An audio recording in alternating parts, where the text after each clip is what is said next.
Welcome back, everybody, to another episode of Madras Arsenal. Today, we're going to be talking about the Mark I Kukri that is now being reproduced by Madras Arsenal. It has been faithfully reproduced, well-researched, and I believe you guys will be satisfied with it. It's authentic all the way down to the stitching, so let's take a closer look at it.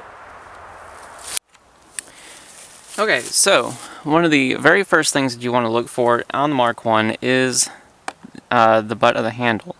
Now, the Mark I's were very distinct. They had the circular nut right there that would hold the blade to the handle. Okay, whoops. Hope I don't knock you guys over there. The blade would have been 14 inches long. The handle, 5 inches long. It's got a distinct curve. And like I said, the butt plate does not have, there is no plate on the butt, so there is no butt plate. This one has been engraved with the Madras Arsenal logo, as you guys can see, and it had a distinct cho on it as well. The scabbard would have been different. It would have been brown leather with a brown frog. It would come in either this style or a style similar to the Hamilton. Now this was the very first model that was designed and issued by the British government. It was the standard for all the Gurkha regiments from about 1901 till about 1915. However, as if anybody's ever been in the military, you know the supply lines are not always the best. So not every Gurkha would have had access to one of these.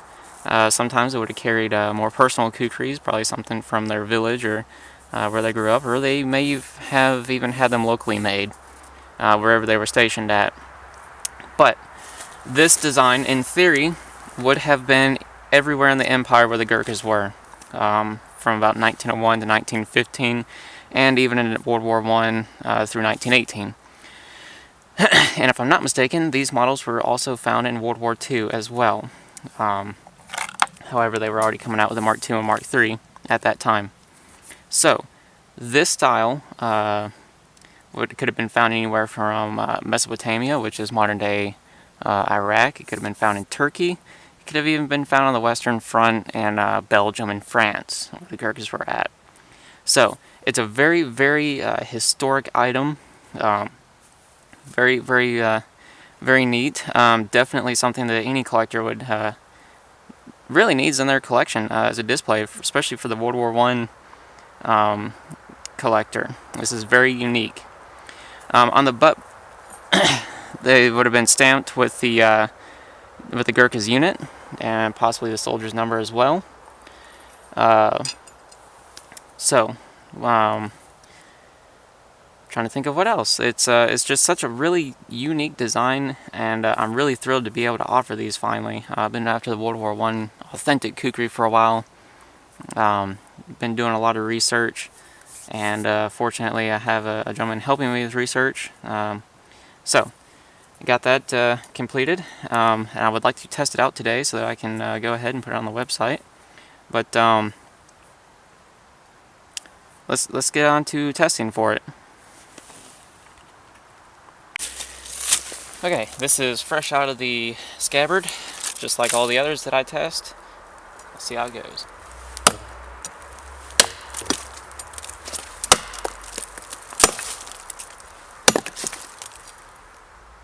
Easy. Let's take it up to the nail and see how it does.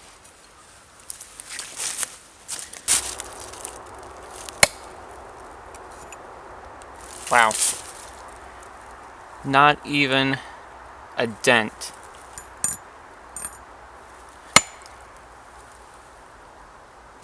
Yeah. Very good. Very impressed. You can't even see a dent. These are properly heat treated. These pass the Madras Arsenal level of expectation, and they will be ready to order today. Very, very pleased. I'll go ahead, let you get up.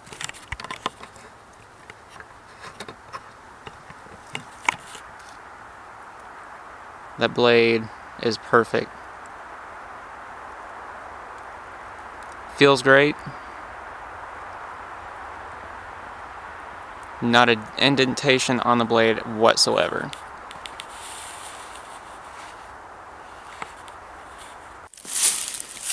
One other thing I'd like to point out on the Mark I is it does not have the two accessory blades, the Chakmak and the Carta. That is because this pattern was not authorized for use with them. I believe the Mark II is when it came out and they started using the Chakmak and Carta in the service kukris. But the Mark I would not. But even down to the stitching is cotton thread. Okay, that's as authentic as you can get. Most companies now use the nylon thread. Cotton is just more traditional. Okay, you're going to get a very sturdy frog, and you're going to get the scabbard as well. Very, very pleased with how these came out. Alright everybody, well that's it for the Mark I. I hope you enjoyed the review. It definitely surpassed my expectations. It just draws out very well. It's very well balanced. This truly is a hard-working, fighting knife. I really, really enjoy it. It feels great. The handle is it's just the right size. It's a great design. And as I said, the blade was flawless in the nail test, but it's just so easy to draw and put back. It's just great movement all around, good quality, and that is why, once again I say, I go with traditionally handmade kukris, not the mass-produced stuff. This is just, you can't get any better than this. Alright, so that's it for the Mark I. I hope you guys enjoyed it. I hope you guys enjoyed the history of it.